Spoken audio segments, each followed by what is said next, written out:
Tingnan nyo itong pinagsasabi ni BP Sara. Ibibigay ko itong apple. Kay apple, ito. Ma'am, saksak mo ito sa bibig ni Apple Chua hanggang sa kanyang lalamunan. Hanggang siya ay mamatay. Tama ba yun? Nahayagan niyang sinasabi sa harap ng maraming tao na meron siyang tao na gustong mategi? Gawain ba yun ng isang matinong tao? Lalo na't isa siyang lingkod bayan. Dapat siya ay kagalang-galang. Eto pa, pakinggan nyo pa yung mga iba niyang sinabi. Bigay mo kay Snow White, Joel Chua. Snow White, kumain ng apple, tapos sa binaukan. Apple yan. Bigay niya sa akin, saksak niya doon sa bibig niya. Naging DepEd Secretary yan, pero hindi alam ang kwento ni Snow White. Nakain daw yung apple, tas nabulunan, kaya nategi si Snow White nang kumain ng apple kasi nilagyan nun ng Evil Queen na nag-anyong matandang babae na tinulungan ni Snow White at ibinigay yung apple sa kanya, nilagyan yun ng poison. Grabe. Pwede pala maging DepEd Secretary kahit di alam yung kwento ng Snow White. Iba talaga. Only in the Philippines.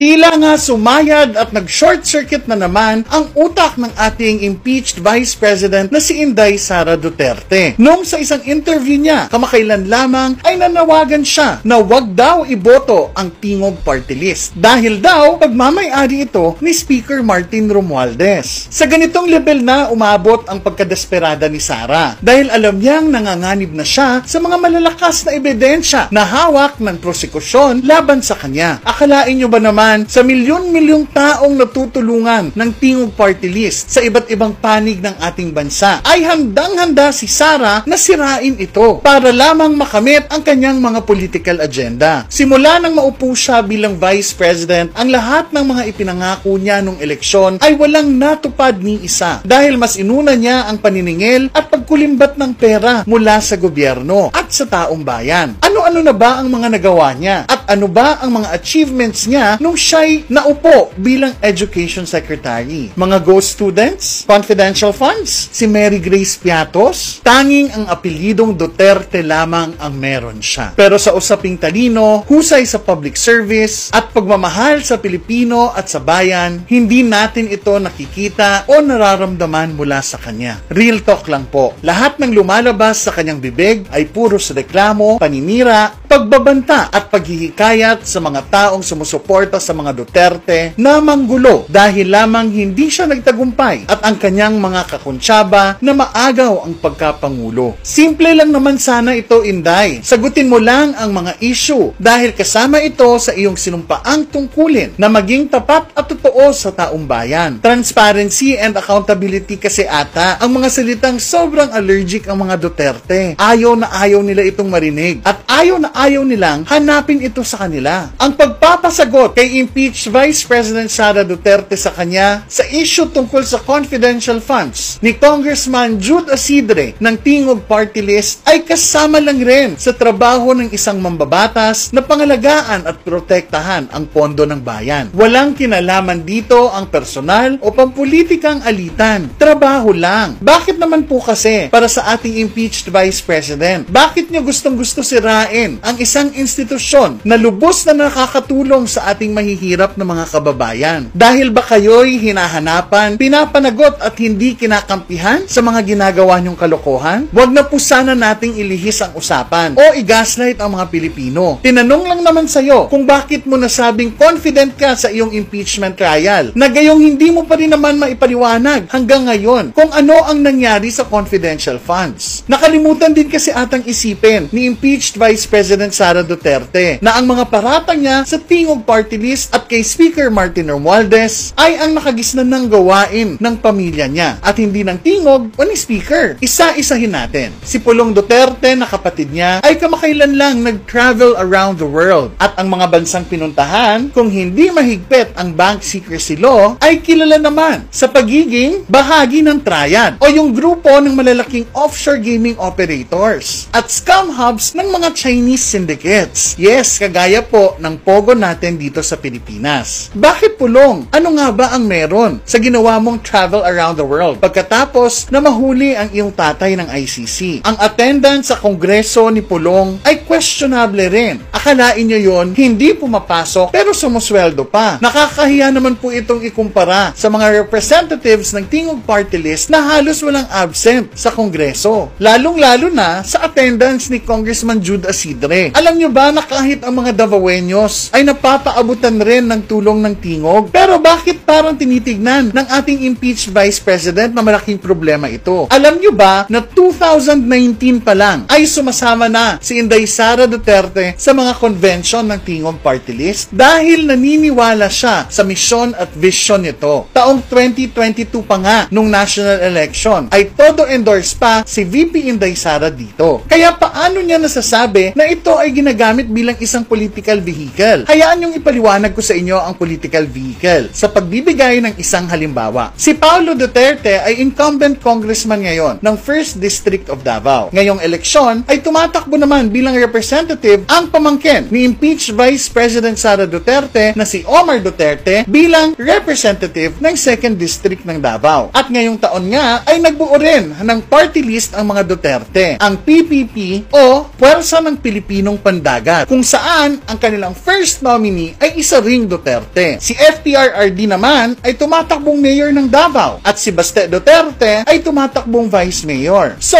anong political vehicle ang pinagsasabi niya? Sila nga political dynasty pa. Kompleto ang Duterte family ng mga matataas na posisyon sa gobyerno. Akala ko nung una may sayad lang, pero ipokrita rin pala. Taong 2019 pa lang ay may representative na sa Kongreso ang Tingog Party List, bago pa man maging speaker si Martin Romualdez. Taong 2022 ay nagkaroon sila ng 2 seats dahil naging sapat ang boto na nakuha ng Tingog para magkaroon sila ng 2 representatives. Nauna silang magkaroon ng 2 representatives bago pa man maitalaga o maupo si Congressman Martin Romualdez bilang Speaker of the House. Kaya saan kaya nakukuha ni VP Sara Duterte ang kanyang mga pinagsasabi? At paano niya kaya ipapaliwanag kung bakit gusto niyang sirain ang Tingog dahil lamang sa simpleng katanungan ng isa sa mga representative nito na si Congressman Jude Asidre kung bakit siya confident sa kanyang impeachment? Hindi niya nga mapaliwanag o masabi sa atin kung saan niya dinala at paano niya nilustay ang confidential funds. Simpleng tanong, pero nagtantrums na agad si Inday. RA number 12021, Magna Carta for Seafarers. RA 11939, Modernization of the Armed Forces of the Philippines. RA number 11984, No Permit, No Exam Prohibition. RA number 12010, Anti-Financial Account Scamming Act. RA number 12028, Academic Recovery and Accessible Learning Act. At marami pang iba. Ito ang mga iilang batas na naipasa ng Tingog Party List representatives na lubos na nakapagbigay ginhawa sa buhay ng mga Pilipino. Mas marami na ang batas na kanilang nagawa at naipasa kumpara naman sa mga batas na nagawa at naipasa ni Congressman Pulong Duterte at ni FPRRD nung siya ay kongresista pa. Pambubuli kasi at pagtakas sa responsibilidad kung kaya nabanggit ni impeached Vice President Sara Duterte ang mga statements na yon sa kanyang interview. Alam mong wala sa hulog at hindi kailanman maiisip ng isang matinong public servant ang mga katagang kanyang binitawan. Ang mga pansariling ambisyon at agenda ang kadalasang nakakasira sa isang politiko. Nakita na natin ito ng paulit-ulit kung ibabase natin ito sa ating kasaysayan. Ang tiwala at pagmamahal at respeto na ibinigay ng mga Pilipino sa mga Duterte dahil kay former President Rodrigo Roa Duterte, ang kanyang ama ay sinayang lang, inabuso, sinira at niurakan ng kanyang anak na obviously hindi marunong maging Vice President and ultimately hindi marunong maging isang public servant. Walang kontrol sa emosyon, mataas ang ambisyon para sa sarili lamang at walang pakialam sa bayan. Yan si Sara, isang tunay na Bratinela. We deserve better. At dapat wakasan na natin ang pag-tolerate sa mga ganitong ugali ng politiko. Ang handang sirain at wasakin ang lahat na hindi umaayon sa kanyang bisyo. Kahit pa ang lubos na mapeperwisyo ay ang mga Pilipino. Kaya naman, impeached Vice President Sara Duterte, ang mapapayo lang namin sa inyo, if symptoms persist, consult your doctor.